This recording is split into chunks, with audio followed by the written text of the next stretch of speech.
Yang kami hormati Wakil Gubernur Banten, Bapak Haji Andika Asrumi, Esos MAP. Yang saya hormati Ketua DPRD Provinsi Banten, Bapak Andra Soni. Yang kami hormati anggota Forkopimda Provinsi Banten. Yang saya hormati Sekretaris Daerah Provinsi Banten.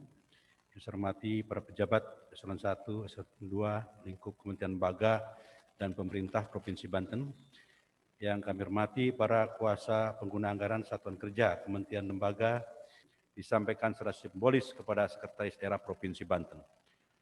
Proses penyerahan DIPA dan daftar alokasi TKDD ini dilaksanakan lebih awal dengan harapan agar dapat mendukung penanganan COVID-19, pemulihan ekonomi, dan berbagai prioritas pembangunan strategis. Bapak Gubernur dan hadirin yang saya hormati, penyusunan APBN tahun 2021 dilakukan dalam situasi yang sangat menantang akibat COVID-19 yang menyebabkan guncangan sangat hebat, mobilitas manusia terhenti, perdagangan global merosot, sektor keuangan global bergejolak, harga komoditas menurun tajam, dan ekonomi global masuk dalam jurang resesi. Keuangan negara menjadi instrumen utama dan sangat penting dalam menghadapi krisis akibat pandemi COVID, memberikan perlindungan sosial, dan melakukan pemulihan ekonomi. Efektivitas APBN dalam mengurangi dampak negatif pandemi sangat tergantung kepada pelaksanaannya yang tepat sasaran, tepat waktu, dan tepat kualitas. Untuk itu, koordinasi dan kolaborasi antara kementerian dan lembaga serta dengan pemerintah daerah sangat penting dan menentukan. Pada triwulan ketiga 2020, konsumsi pemerintah melalui belanja APBN tumbuh positif 9,8%. Hal ini meningkat signifikan dari kontraksi belanja negara sebesar minus 6,9% pada triwulan kedua. Akselerasi belanja APBN tersebut telah mampu mendorong kembali pertumbuhan ekonomi yang terpukul berat oleh COVID-19 pada kuartal 2. Momentum perbaikan ini perlu terus dijaga sebagai modal pemulihan ekonomi tahun 2021. Tahun 2021, pemerintah memproyeksikan pertumbuhan ekonomi pada tingkat 5,0%. Meskipun proyeksi perekonomian domestik membaik, kita terus waspada karena risiko ketidakpastian masih tinggi. Keberhasilan dalam mengendalikan pandemi akan menjadi faktor penting dalam menentukan akselerasi pemulihan ekonomi tahun 2021. Indikator makro pembangunan daerah tahun 2021 untuk Provinsi Banten diantaranya sebagai berikut. A. Pertumbuhan ekonomi 5,20%. Kemudian tingkat pengangguran terbuka atau TPT pada kisaran 10,10%. Tingkat kemiskinan pada kisaran 5,20%. Tingkat ketimpangan atau rasio Gini pada kisaran 0,363 poin. Indeks pembangunan manusia atau IPM diharapkan mencapai 73,30 poin. Total belanja negara yang mencapai 2.750 triliun tersebut sebesar 28,1 triliun dialokasikan ke Provinsi Banten dalam bentuk belanja kementerian lembaga sebesar 11,6 triliun dan dana transfer sebesar 16,4 triliun.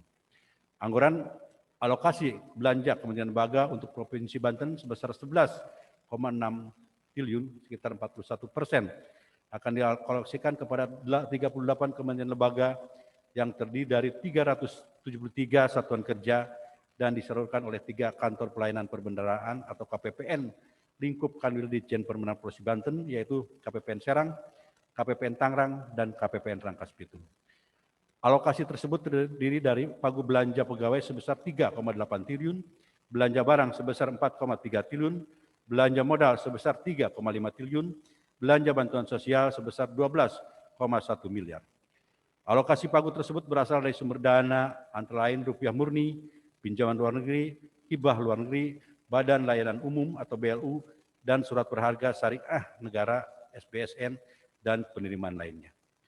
Sedangkan untuk alokasi transfer ke daerah dianggarkan sebesar 16,4 triliun terdiri dari A. DBH pajak dan sumber daya alam sebesar 1,4 triliun, B. Dana alokasi umum sebesar 8,1 triliun, C. Dana alokasi khusus fisik sebesar 908 miliar, D. Dana alokasi khusus non-fisik sebesar 4,3 triliun, dana insentif daerah sebesar 367 miliar, dana desa sebesar 1,1 triliun. Bapak Gubernur dan hadirin yang kami hormati, hal-hal lain sesuai kondisi dan concern Provinsi Banten diantaranya A. Untuk kinerja keuangan APBN tahun 2020, di Provinsi Banten rata-rata penyerapan mencapai 80,29% dari keseluruhan alokasi APBN tahun 2020. Sedangkan untuk penyaluran dana DAK fisik rata-rata realisasi dari RKUN ke RKUD sebesar 94,85% atau sekitar 596,8 miliar, dari alokasi PAGU sebesar 629,2 miliar.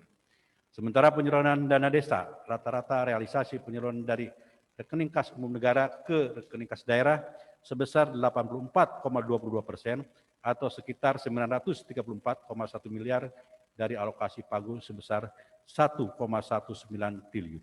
DIPA dan daftar alokasi TKDD tahun 2021 dapat segera ditindaklanjuti sesuai kegiatan dapat dilaksanakan lebih awal pada tahun 2021. Harapan kami semoga pada tahun 2021 nanti kinerja pelaksanaan anggaran masing-masing kementerian lembaga dan kinerja pelaksanaan anggaran masing-masing daerah dapat ditingkatkan menjadi semakin berkualitas sesuai dengan capaian dan output yang telah ditetapkan. Kami juga berharap dapat terus meningkatkan sinergi lintas sektoral dan menjalin koordinasi serta komunikasi yang lebih intensif guna mewujudkan percepatan pemulihan ekonomi dan penguatan reformasi.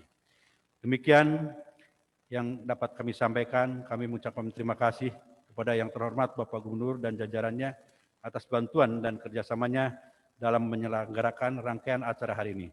Serta mohon maaf apabila ada hal-hal yang kurang berkenan selama penyelenggaraan kegiatan ini. Semoga sinergi ini dapat terus kita tingkatkan untuk kegiatan-kegiatan di masa mendatang. Kami akhiri dengan ucapan wabillahi taufiq wal hidayah. Wassalamualaikum warahmatullahi wabarakatuh.